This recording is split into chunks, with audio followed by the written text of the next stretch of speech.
પર આધારિત mega musical multimedia show નમોત્સવ કાર્યક્રમને ખુલ્લું મૂકતા કેન્દ્રીય ગૃહ અને સહકારિતા મંત્રી અમિતભાઈ શાહ વડાપ્રધાન નરેન્દ્રભાઈ મોદીના જીવન વિચાર કાર્ય સંસ્કૃતિ અને રાષ્ટ્ર પ્રત્યેના અડગ સંકલ્પને જન સુધી પહોંચાડવા માટે આયોજિત મેગા મ્યુઝિકલ મલ્ટીમીડિયા શો નમોત્સવ માત્ર એક સાંસ્કૃતિક કાર્યક્રમ નહીં પરંતુ ભારતના આત્મવિશ્વાસ સંકલ્પ અને સંસ્કારની યાત્રા છે એમ કેન્દ્રીય ગૃહ અને સહકારિતા મંત્રી અમિતભાઈ શાહે જણાવ્યું હતું।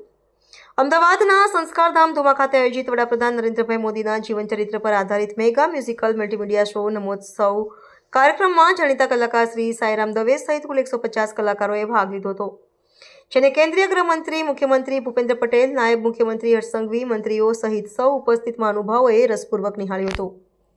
અમિતભાઈ શાહે કહ્યું કે નમોત્સવના માધ્યમથી એક એવા જીવનનું પ્રસ્તુતિકરણ થાય છે જેણે માત્ર 11 વર્ષના ટૂંકા ગાળામાં 140 કરોડ ભારતીયોના મનમાં ભારત વિશ્વમાં પ્રથમ બનશે એવો દ્રઢ વિશ્વાસ સ્થાપિત કર્યો છે। આ વિશ્વાસ વિચારો, કાર્યો, આયોજન અને અડગ સંકલ્પથી જન્મે છે અને તે ત્યારે જ શક્ય બને જ્યારે કોઈ વ્યક્તિએ પોતાનું આખું જીવન એ વિચાર માટે સમર્પિત કર્યું હોય। પ્રધાનમંત્રી શ્રી નરેન્દ્રભાઈ મોદી કોઈ સામાન્ય નેતા નથી, પરંતુ નિયતથી ઘડનાર અસાધારણ વ્યક્તિત્વ છે। અનેક નેતાઓ પરિસ્થિતિના કારણે ઊંચાઈએ પહોંચ્યા હોય, પરંતુ નરેન્દ્ર મોદી એવા એકમાત્ર નેતા છે જેમણે નિષ્ઠા, પારદર્શિતા અને રાષ્ટ્રહિતની ભાવનાથી સર્વોચ્ચ સ્થાન પ્રાપ્ત કર્યું છે। તેમણે જણાવ્યું કે અત્યંત ગરીબ પરિવારમાં જન્મ લઈને જીવનની શરૂઆત કરનાર નરેન્દ્ર મોદીજી આ જેવા વડાપ્રધાન છે કે જેમને વિશ્વના 29 દેશોએ પોતાના સર્વોચ્ચ નાગરિક સન્માનથી સન્માનિત કર્યા છે। આ સન્માન માત્ર એક વ્યક્તિનું નહીં, પરંતુ 140 કરોડ ભારતીયોનું ગૌરવ છે।